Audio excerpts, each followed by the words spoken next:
No matter what the difficulties, no matter what the dangers, Emmeline Pankhurst is calling on the public to stand up, to do whatever it takes to create change for women. She's calling for freedom or death. My name is Bernadette Tedesco, and in this lesson I'm going to be unpacking Emmeline Pankhurst's text Freedom or Death, which can be used as a mentor text for the Creating Text Framework Writing About Protest. In this lesson, I'm going to introduce the text. I'm going to look at some of the key ideas about protest that can be seen in the text. I'm going to explain the context, audience, purpose, and form for the text. And I'm also going to unpack some of the vocabulary, text structures, and language features. This lesson will cover some of the study design dot points for this particular area of study. In particular, it will look at the role of mentor texts as models of effective writing and cohesive writing. This lesson will also cover vocabulary, text structures, and language features and how they're used in effective and cohesive writing, the way purpose, context, and audience shape writing, the range of ideas presented in various ways in the mentor text, the different language modes and their effects on structure and meaning, the way the purpose of the author hones the use of language. So what the author is trying to achieve directly influences the way that Pankhurst uses language. As always, pay attention to these boxes on the side for key terms and difficult vocabulary. Being a text that is quite old, some of this vocabulary is quite different to words that we use normally in our common language today. Let me introduce the text. Emmeline Pankhurst was a founding member and the leader of the Women's Social and Political Union. So the Women's Social and Political Union in Great Britain from 1903 until 1918. So she was there at the height of the suffragette movement for fighting for votes. So suffragettes is the name that we use for a woman who is seeking the right to vote through organised protest. They had this particular title that they embraced. They were a suffragette. They were a fighter. The speech, Freedom or Death, was delivered in Hartford, Connecticut in the USA. So she is from Britain, Great Britain, but the speech was given in the USA on the 13th of November, 1913. The speech was written as part of a speaking tour in the United States. So she gave various speeches, and this is one of those speeches that she gave.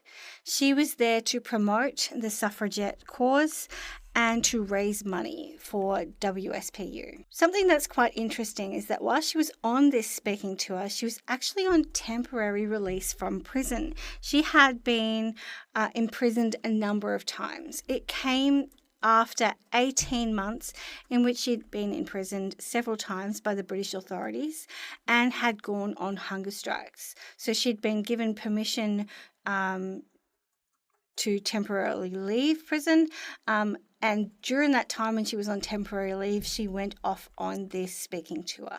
So that's quite interesting, and it influences some of the things that she says in this speech. Some of the key ideas that come through about protest that can help inspire your writing related to types, causes, risks, and consequences can be seen below. First of all, she calls for unconventional tactics. She encourages the use of disruptive, sometimes militant methods to draw attention to the cause and challenge the status quo. So she is not about just using your voice, but she is about using actions and often quite violent actions.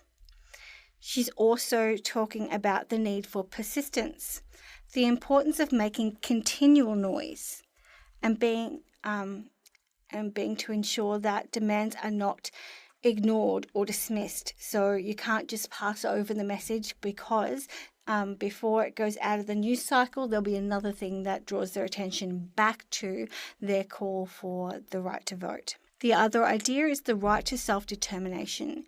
She advocates for the fundamental right of individuals to participate fully in society and exercise control over their own lives. Yeah, so she's not just calling on women to be able to have this right, but all individuals to have this right, but looking at it through the lens of women. Another idea that comes through about protest is the note that it requires self-sacrifice. She argues that achieving change is worth any sacrifice, even if it means risking one's life. That if the change is important enough, then to make sure it happens, you should be willing to risk everything. Another thing that comes through is the legacy and impact of protest. The speech talks about the lasting impact of their efforts and the importance of leaving a legacy of progress and change. So even if things aren't achieved in their lifetime, they pave the way for them to be achieved by future generations. The context of the speech is really quite interesting, and it's important to get our head around it because it's something that's a little bit foreign to us. In our time, we are quite used to and expecting women to be able to vote, that's just a natural right, but that was not the case in Pankhurst's time. Pankhurst was an educated woman, which is something that was not necessarily common. She had parents who were also political activists, so it's she grew up with the expectation of the responsibility to act on injustices. Her husband was a supporter, so again, which is something quite strange when husbands had legal right over everything to do with their wife, that he actually supported her was quite significant. And she was arrested multiple times for her activism. So she supported property violence and martyrdom, which means she supported blowing up dock houses and railroads and being prepared to kill yourself publicly for a cause, going in and smashing windows in businesses in order to be heard and for their ideas to be heard. For us to understand why she was so extreme in her thinking, we need to understand the extremity of the situation that they were in. For women in the 1900s, the early 1900s, they had very limited education. Very rarely were girls educated unless they were rich, and even then they were only educated on certain things. They were never educated and raised for politics, for example. It was always education in terms of to make their conversation more interesting. The working wage for a woman was below the poverty level, and it was only people of of the lower classes who generally worked. If you were from the middle classes and a woman, your husband would be expected to pay for everything. But a working woman or the lower classes, for a woman, even then, their wage didn't provide them with enough money to actually live. Women also had a lack of legal rights in society and home, regardless of their station in society. For example, there was no legal right to a husband's home when a husband died. Or you had no legal right to your own children. They were the husband's children. Domestic violence was legal. Violent assault was rarely penalised, and girls were considered to be at a marriageable age at 12. And of course, they had no right to vote, so they had no power to change any of the circumstances that they found themselves in. Another thing to note is the Cat and Mouse Act, and this is something that is relevant to the speech because it was the act that was in place that allowed Pankhurst to be on release from prison to give that speech in the first place, but she expected to have to go back in as soon as she returned to Britain. It basically was a temporary act put in place in response to the suffragettes and their hunger strikes. So women would be arrested and then they would refuse to eat, and then they would very publicly starve themselves to death, showing how extreme they were in their belief and their desire to have the vote. And to combat this very public outrage at women dying, the British government allowed these women to leave prison, get healthy again, so they'd start eating again, and as soon as they were healthy enough, they'd rearrest them and put them back into prison. So it was like a cat playing with a mouse. The context directly explains the purpose of her speech. Her purpose is to argue that women should have equal rights under the law, especially the right to vote.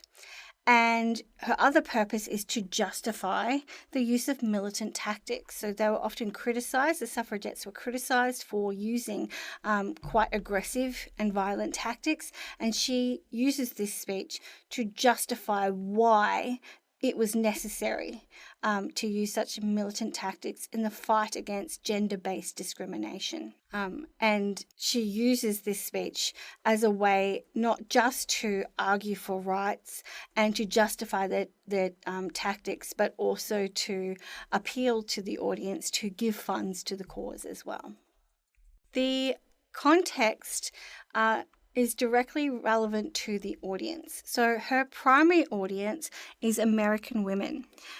So she is speaking to Americans, obviously, because she's in America, but also directly to women.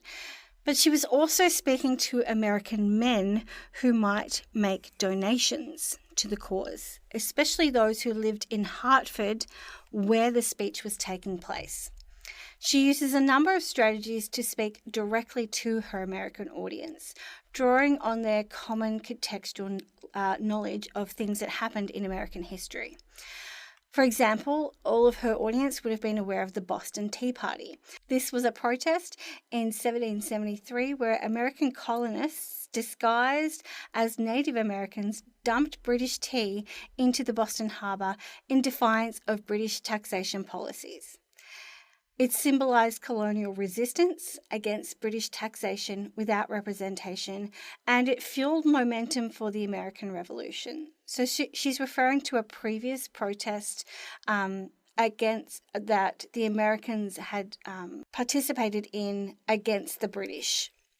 Against British control of them, unfair British control. Another thing that she refers to is the American Revolution.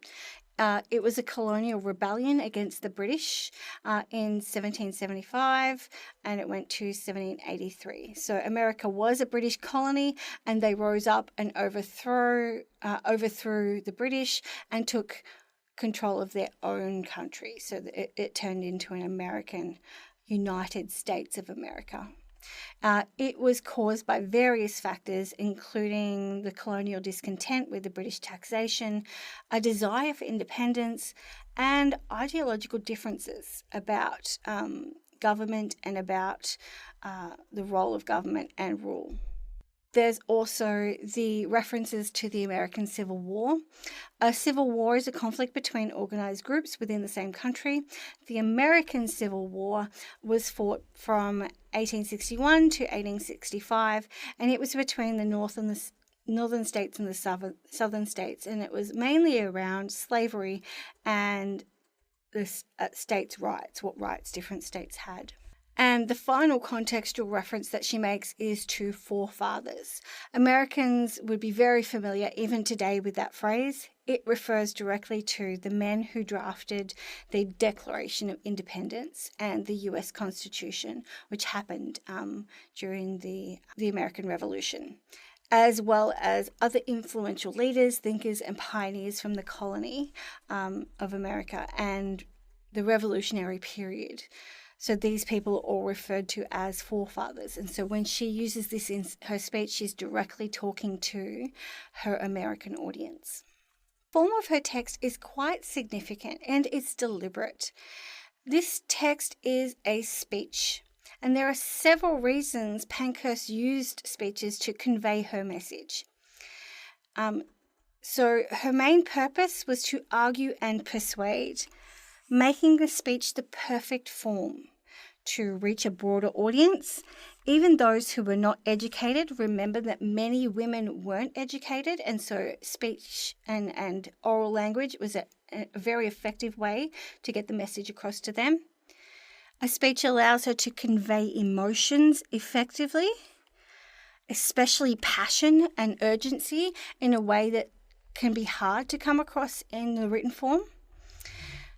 Her speech, the purpose of her speech, allows her to inspire action through her own example rather than just saying. So she is not just writing and encouraging people to do it. She's going about the country, town to town, speaking directly to them. She had a very famous saying, deeds, not words. So don't just say you're going to do it. Don't just say this is wrong. Do something about it. And she is putting that into action and inspiring others to do the same. It gets her message across to a large crowd very quickly rather than relying on individuals to read something in a paper. She speaks to the entire crowd all at once. Her message can be made really personal, showing the woman behind the cause so they can put a face to the words. And she can also be physically approachable and contactable. So after the speech, people could come up and actually directly talk to her, especially for those who were likely to make large financial donations. This would have been important. Before you would put money to any particular cause, you would want to talk to the person who is the face of that cause. So a speech allowed her to do that. I'm now going to analyse some of the vocabulary, text structures and language features within the text to show you how these things are used to create meaning and to embed ideas. And I'm going to start with the opening of the speech. Remember that an advocate is someone who publicly supports or promotes a particular cause, policy or person. I do not come here as an advocate, because whatever position the suffrage movement may occupy in the United States of America, in England it has passed beyond the realm of advocacy and it has entered into the sphere of practical politics. It has become the subject of revolution and civil war. And so tonight I am not here to advocate women's suffrage. American suffragettes can do that very well for themselves. So straight away, she is establishing why she is there. And she's establishing why it has gone beyond just promoting something, but actually fighting for it. She's not an advocate. She is in a revolution, in a civil war. She says American suffragettes can argue the case for themselves. That's not why I'm here. I am here as a soldier who has temporarily left the field of battle in order to explain, it seems strange it should have to be explained, what civil war is like when civil war is waged by women. I am not only here as a soldier temporarily absent from the field of battle. I am here, and that, I think, is the strangest part of my coming.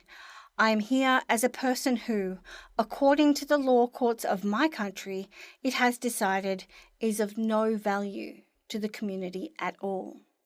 I am adjudged because of my life to be a dangerous person, under sentence of penal servitude in a convict prison. So there's a couple of things here I want to point out. She uses a lot of repetition. I did not come here. Not here, not here, am here, am here, am here. This repetition is used to explain her explicit purpose. What she is not there to do, so she's not there just to advocate women's rights, but she is there to justify her tactics, the militant tactics, and she is calling for others to join this civil war. Notice the military metaphor that's used not just here but throughout the speech, and it's used to emphasize the seriousness of their commitment and to justify their violence and militant actions. So we have revolution, civil war, soldier who has left the field of battle.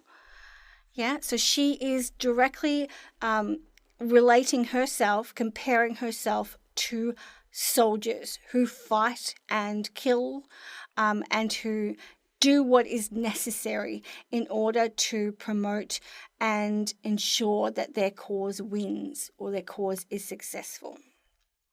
Also note this legal terminology: law courts, adjudged, penal servitude. These legal terms add credibility and seriousness to the way that she is being treated back home in Britain.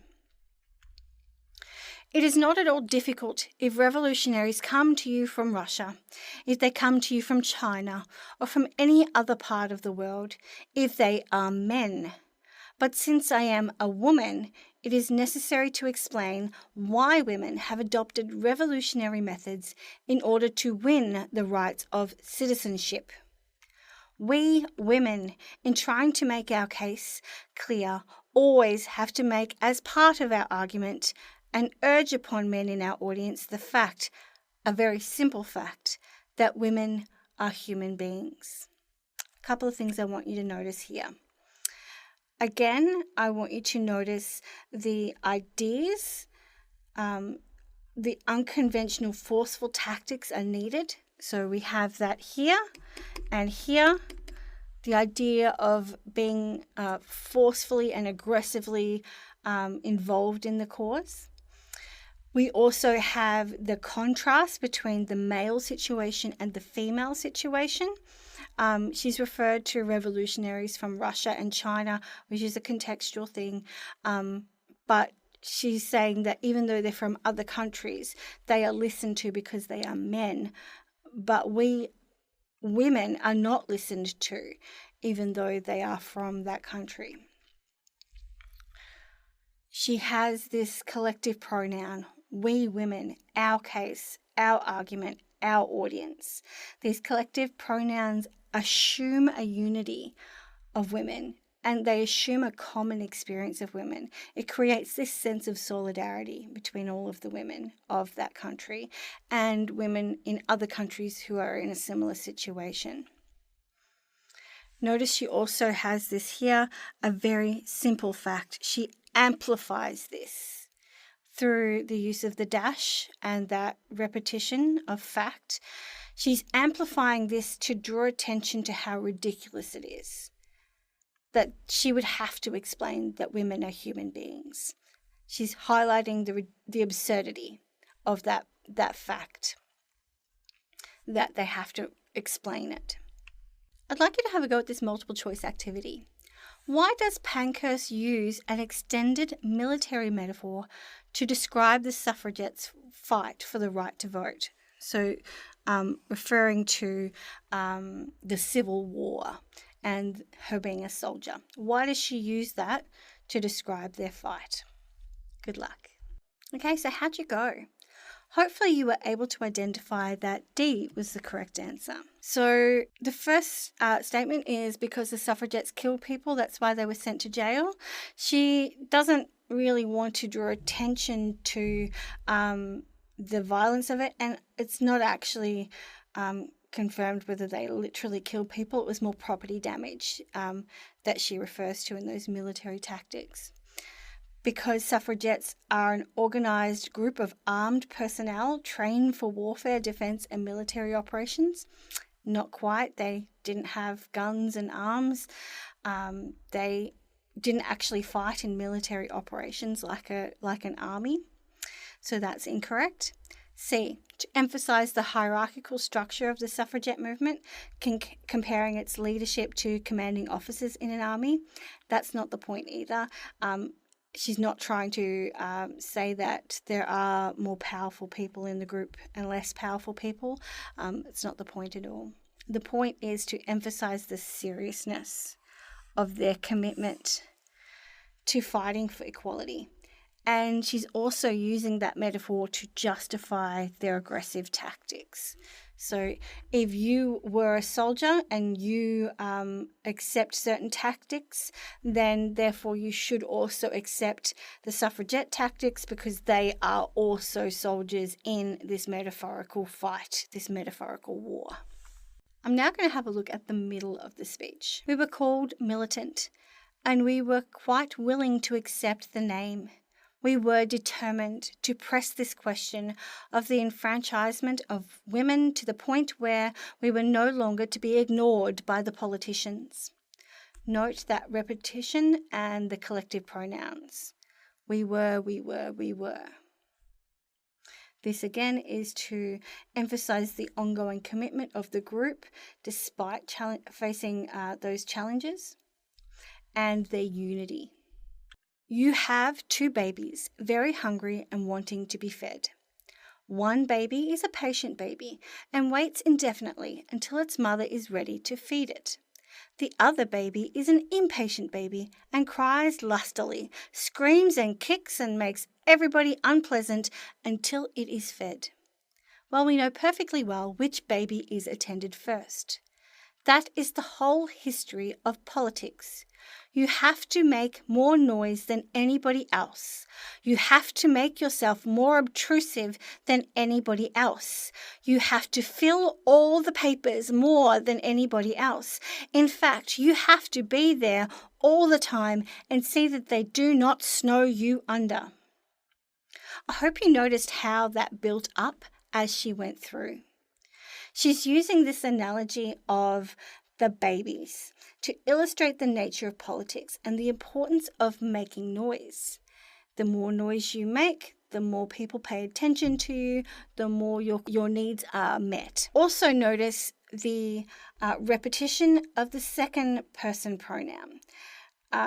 It's increasing in its urgency, calling on American women to make the same commitment to action. You have to. She's talking to the American women to join in. Also note the ideas about protest, the need for persistence all the time. Yeah? So noise and disruption needs to be done persistently. It can't be a one-off thing. And in doing that, it makes sure that you don't get ignored and you don't get passed over. When you have warfare, things happen. People suffer. The non-combatants suffer as well as the combatants. And so it happens in civil war. When your forefathers threw the tea into Boston Harbor, a good many women had to go without their tea. It has always seemed to me an extraordinary thing that you did not follow it up by throwing the whiskey overboard. You sacrificed the women. And there is a good deal of warfare for which men take a great deal of glorification, which has involved more practical sacrifice on women than it has on any man. It always has been so. The grievances of those who have got power, the influence of those who have got power, commands a great deal of attention. But the wrongs and the grievances of those who have no power at all are apt to be absolutely ignored. That is the history of humanity right from the beginning. So I want you to notice what she's doing here. Again, we have that idea about the need for persistence, noise and disruption. And we also have that military metaphor continuing through warfare, civil war, combatants, non-combatants, for the same effect. But also notice that contextual reference to the forefathers who threw the tea in the Boston Harbor, so the Boston Tea Party reference. She's talking to particularly the men in the audience here who would have participated or would definitely have known about and be very proud of that protest and the impact that it had. Notice also the second person pronoun aimed at men, your, you. You did not follow it up. You sacrificed the women. So that second person pronoun indicates that they are not part of the group because they have not recognized their impact on women. She wants to sensitize American men to the plight of women. She wants to sensitize them to the female experience by saying, you didn't notice this. Why didn't you do that? Why didn't you even notice the impact it had on women? Also notice the generalization. of men take a great deal of glorification, or that more practical sacrifice on women than it has been on men. It's always been so. It's been this way from the beginning. This generalization emphasizes the speaker's point that unfairness is deeply rooted in society and that continuous efforts are necessary to fight against it. Because it has always been so, they need to be extreme in drawing attention to why that is wrong. Yeah. So the last thing I also want you to notice is that repetition and contrast. Those who have got power and those who have no power. Yeah. So she wants to emphasize and contrast this to draw attention to why it is necessary to have power, why women are fighting for it. Because if they don't, then their wrongs and grievances will continue to be ignored. If you have been wronged, men, then you have the power to do something about it. You are listened to. But when we are wronged, when we have grievances, we don't have the power. And so she's using this to justify why they use the militant actions that they do. I want you to take a moment now and think about the analogy. Which 1913 audience members in Pankhurst's is she targeting when she's talking about her noisy babies and how the noisiest baby gets the attention? Is she talking to A, women, especially mothers, B, men, especially fathers, C, all Americans, D, children, especially those with siblings, or E, I don't know. Okay, so hopefully you were able to recognize that A was the correct answer. It would not have been men or fathers because men in 1913 were not the primary carers of babies. Okay, so men generally did not take part in raising children, especially feeding babies.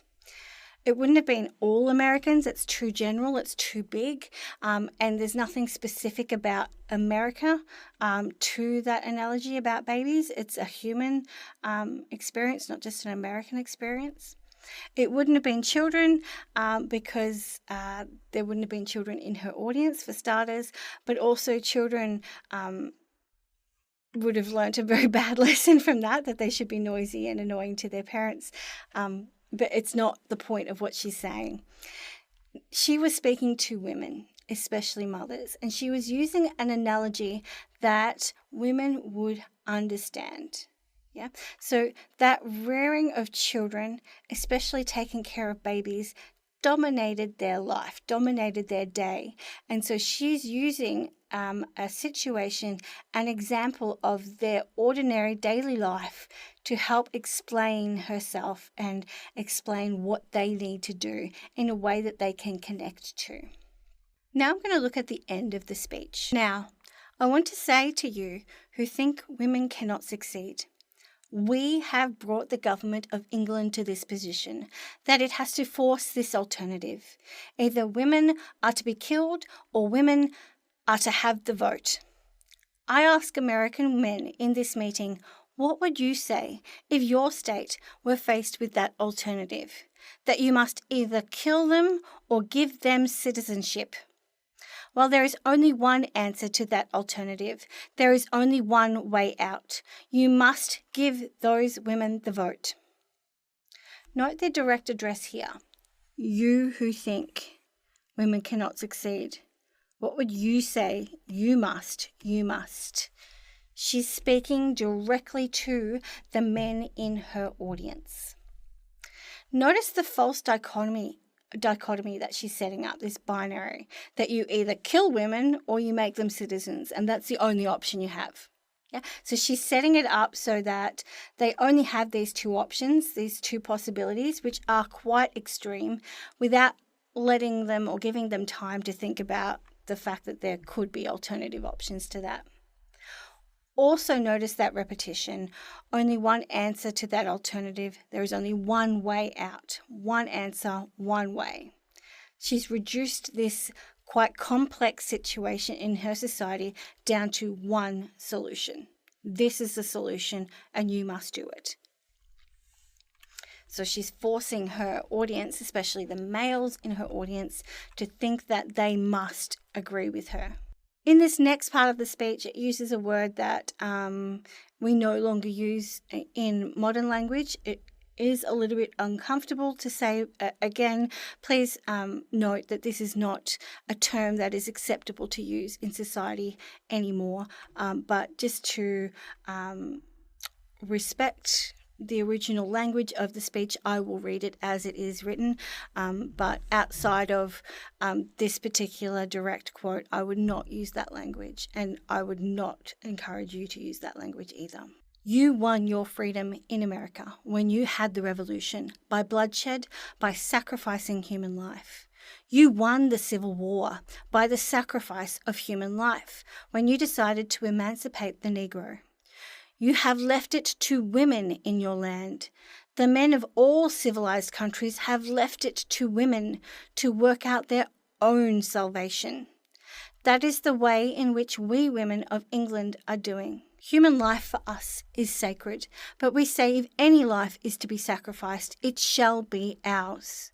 We won't do it ourselves, but we will put the enemy in the position where they will have to choose between giving us freedom or giving us death. So note here that she's just gone from putting men into the position where they feel like they have no other choice, and now she's actually putting these same men in the position where she's saying, you should be proud of these freedoms that you have won. You won these things.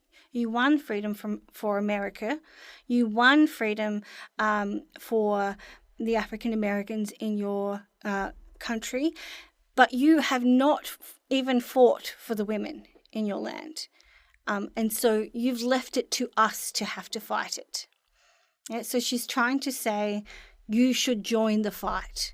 Don't leave it just to the women to do all this work.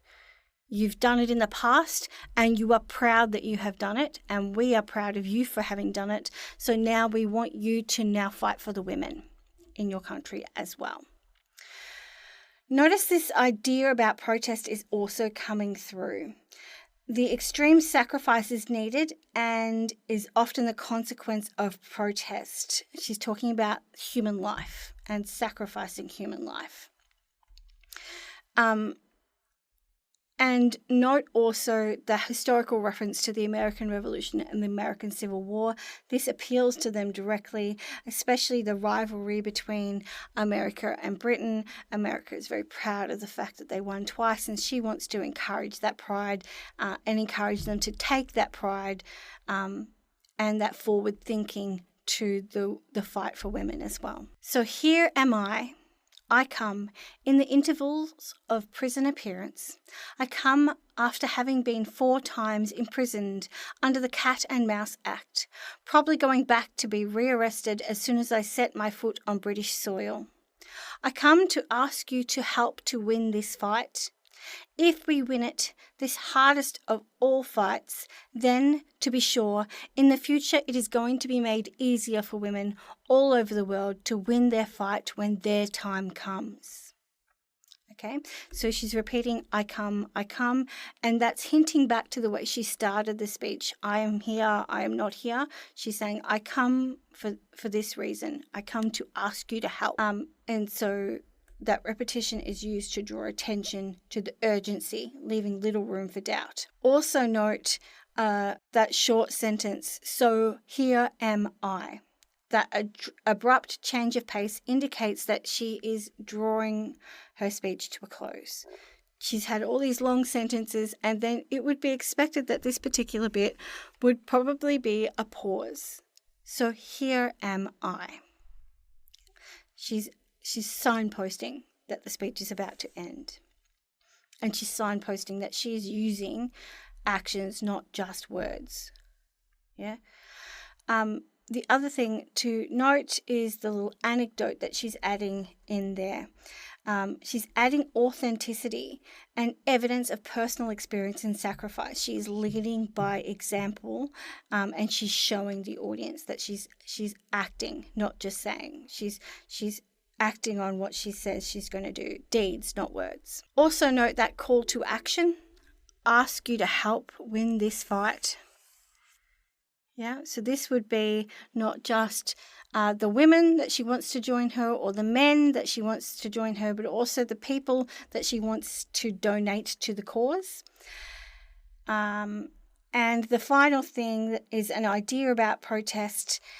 It's to do with the legacy of those who are to follow. Yeah, not just women in America, but women in Britain, women all over the world. Not just for the right to vote, but for the other rights that they will ask for later on. Okay, so just in summary, the context of Freedom or Death is that it was written by Emmeline Pankhurst. She was a British suffragette, and she delivered the speech in Hartford, Connecticut in the USA on the 13th of November, 1913. Her audience were American women and men. Her purpose is to persuade people to support votes for women and to explain the WSPU's militant actions and to raise money for the cause. And the form of text is a speech. Some of the key ideas are related to the use of unconventional tactics when protesting, the need for persistence and noise, the right to self-determination, the necessity of self-sacrifice and committing everything, even death, to the cause. And also that idea of leaving a legacy and impacting societal change for the future, not just for now. There are a number of key vocabulary, text structures, and language features that were used that you might want to have a practice at using yourself. You might especially want to use something to do with an analogy or an anecdote within your own writing. There were a couple of key terms that we looked at, in particular speech, metaphor, and analogy. And please join me for our next mentor text, Harrison Bergeron.